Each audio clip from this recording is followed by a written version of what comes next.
You know that feeling, right? You set a big goal, you're super motivated, and then a week later, it's all just falling apart.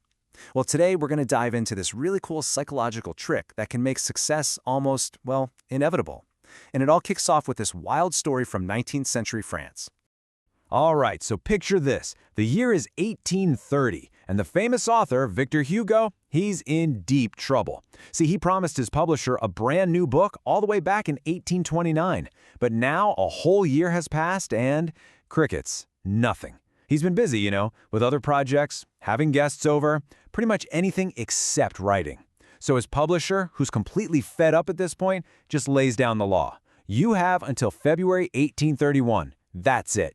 Man, the pressure was on. Okay, so his reputation is on the line. He's got this impossible deadline breathing down his neck. Hugo knew he had to do something drastic. And the plan he came up with, let's just say it was weird. Really weird. I mean, this plan was completely out there. He literally had his assistant take all of his clothes, every last bit, and lock them away. All he was left with was this big, heavy shawl. And why would he do that? Simple. If you don't have any clothes to wear outside, you can't go anywhere. He couldn't leave his study. He couldn't have people over. He basically trapped himself. There was nothing else he could possibly do except write.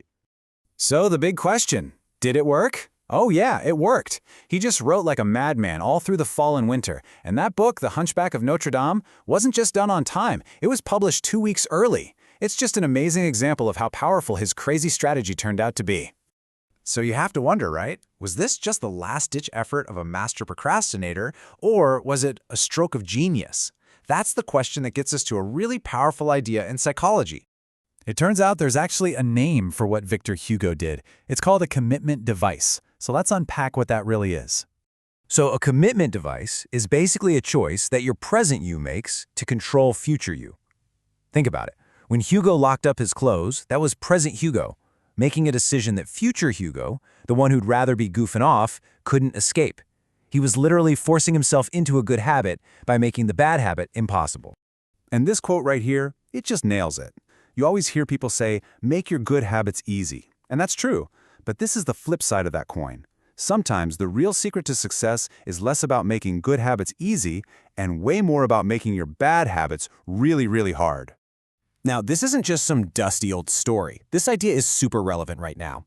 So let's look at how we can actually use this to tackle the stuff we all struggle with today. I mean, just think about the modern traps, right? Mindlessly scrolling on your phone late at night, that extra snack you didn't need, impulse buys online. These are all things that future you falls for. A commitment device is how present you can step in and be the hero, protecting yourself from, well, yourself. And this is where we see the huge difference between just intending to do something and actually committing to it. Saying, oh, I'll just eat half of this burger? Come on, how often does that actually work? But asking the waiter to box up half of it before they even bring it to you? That's a system. That's a commitment. It's the same thing with sleep. I'll go to bed on time is just a wish. But using a timer that automatically kills your internet at 10 p.m., now you've taken willpower completely out of the picture. Okay, check out this brilliant modern example from habits expert Nir Eyal. He wanted to stop scrolling at night, but instead of just relying on willpower, he automated the solution.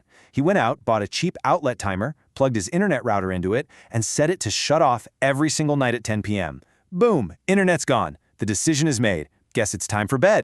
So here's the secret sauce, the key to making this work. You have to make it more work to quit the good habit than to just do it. Think about it.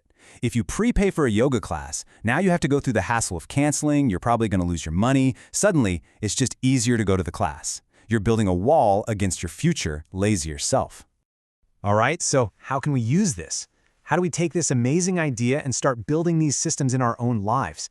How do we become the architect of our own success, just like Hugo did? We've talked about making bad habits difficult, and that's a huge, huge step. But we can do even better. What if we could push this idea to the next level? What if we could design a system that makes success not just likely, but almost guaranteed? And this right here, this is the ultimate goal, the big idea. You want to make your good habits inevitable and your bad habits impossible. It's a complete shift. You're no longer just trying hard.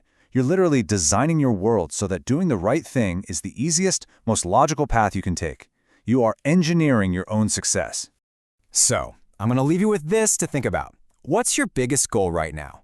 Or what's that one bad habit you just can't seem to shake? What is one simple choice, one commitment device you can set up today to guarantee you'll be on the right track tomorrow?